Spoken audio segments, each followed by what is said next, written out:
জয় বড় মায়ের জয়।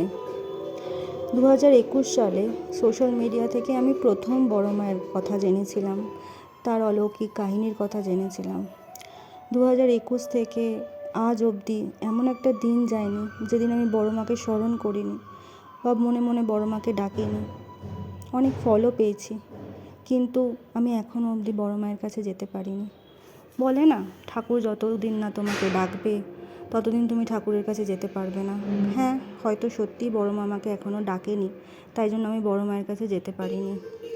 আশা করছি বড় মা খুব তাড়াতাড়ি আমাকে ডাকবে আর আমি বড় মায়ের চরণে যেতে পারবো। তাই বড় মার কাছে না যেতে পারলে কি হয়েছে, আমি বড় মাকে আমার কাছে নিয়ে এসেছি।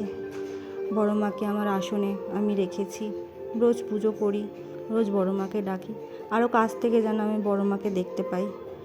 সকাল সন্ধে যখনই দেখি তখনই মনে হয় এই তো আমার বড় মা আমার সাথেই আছে। জয় বড় মা।